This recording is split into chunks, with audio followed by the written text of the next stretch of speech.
My name is Stuart McMullen. I'm from Senate District 24, Williamson County. I'm here to talk about equal parenting. I currently have 50-50, but it took 6 years, 37 court appearances in Williamson County, and 2 years in federal court, along with thousands of dollars and thousands of hours of preparation and court time. Yesterday, there was a lot of testimony for equal parenting, and so there were some questions about what does that look like. My current situation is we do week on, week off. It's Monday to Monday. One parent drops off at school on Monday, the other one picks up that afternoon on Monday. There's many different ways to split time equally, and since we have come to a 50-50 agreement, our son is much happier. He's doing better in school, and we're able to work together, have birthday parties together. But I will say that equal parenting is not for every situation. Both parents have to be fit. Both parents have to be willing to have 50-50. Some parents just don't want it, but for the parents that do, they need to be willing to have it, and they need to be able to have it. So you have to live close enough to make it work, or your work schedule needs to be conducive to it. Like I said, this is not for everybody, but it should be the starting point for every custody dispute. And then you just adjust the schedule based on the child's needs from there. And I will say this, that the Republican Party of Texas believes that in a strong family unit to stay intact, and that's the best situation for any child. And I do agree with that, but right now the current family code, it incentivizes divorce because of the way it's written. It's a winner-take-all situation. You have one parent gets the main custody, and they get usually child support. So it incentivizes one parent to not want to stay in the marriage. I believe that at 50-50. I'll move for an additional minute. Members, you heard the motion second. Any objection for extending each other's time? Your chair is none. You have 1 more minute, sir. Thank you. Appreciate that.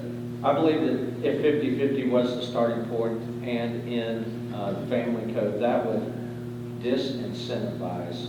It would actually incentivize the parents to work together to work it out, because there's no longer this carrot sticking out there where one parent thinks they could leave, get the money, get the house, get the kids, and the other parent becomes a visitor to their own child, which most of the time that's the father, which leads to the fatherless crisis that we have in America right now. And I'm happy to take any questions. Any questions? Yes, please. One quick question. Are there any quantifiable studies that have followed children who've been through these situations to show evidence of grades improved, however health could be shown to be improved? But, we hear this testimony, but I'm just curious if there's any studies that you guys have pointed. There is a ton of studies out there. There's a ton of doctors, Dr. Warshak, Dr. Nielsen, and I'm sure Dr. McKenzie can give you a lot of other ones. I did hand out, but yes, there's a lot of empirical data out there that shows equal parenting is what's best for children of all ages, not just older ages, but of all ages. I did hand out one of these to every one of y'all. There is a QR code in there. It has a video that shows some of the statistics of fatherless homes. But there's also studies that show statistics of children that grew up in equal parenting situations where they benefited in the long run. As a matter of fact, there's one statistic that shows that children who came from equal parenting situations are less likely to get divorced as adults. Another question? I just want to make sure I understand. You and the other people who have spoken on this topic, you're not saying that that's the end-all be-all, that the judge has to give 50-50. You're saying that should be the starting point as opposed to one parent over the other.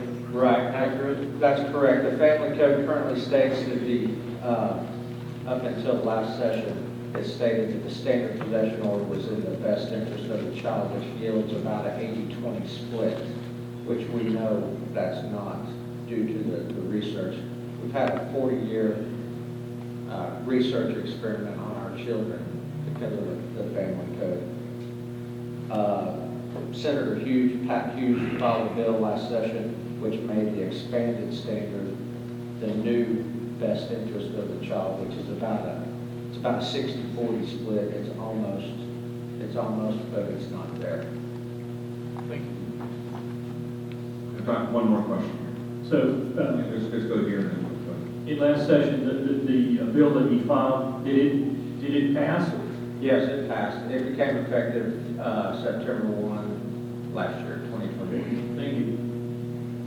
go ahead. My family has basic expanded on my stepsons, or excuse me, expanded standard, and I figured it out down to the day, and it was 48.52. So we're arguing about 4%. And what happens if we go to 50-50 custody to these mothers? Do they lose their child support? Is that what this all boils down to? We're just arguing over 4%? Yeah, good question. I also broke it down by an hour, and a lot of times, you got to do a 2-year average, because 1 year you'll have spring break, and the other year you don't. So that affects your percentages there. And you can't count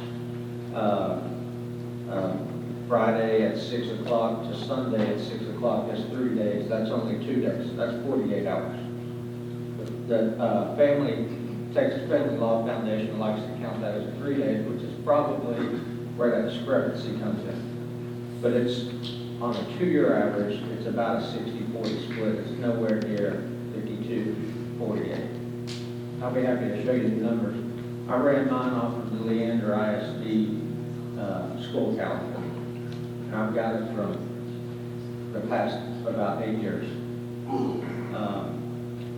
So to answer your question about child support, the bills that we've pressed do not even address child support. The judge has broad discretion to still order whatever they're going to order. This only deals with time, and that's what children need, is time with both of their parents. Current family code doesn't allow that. Thank you for your testimony, sir. We appreciate it. Well,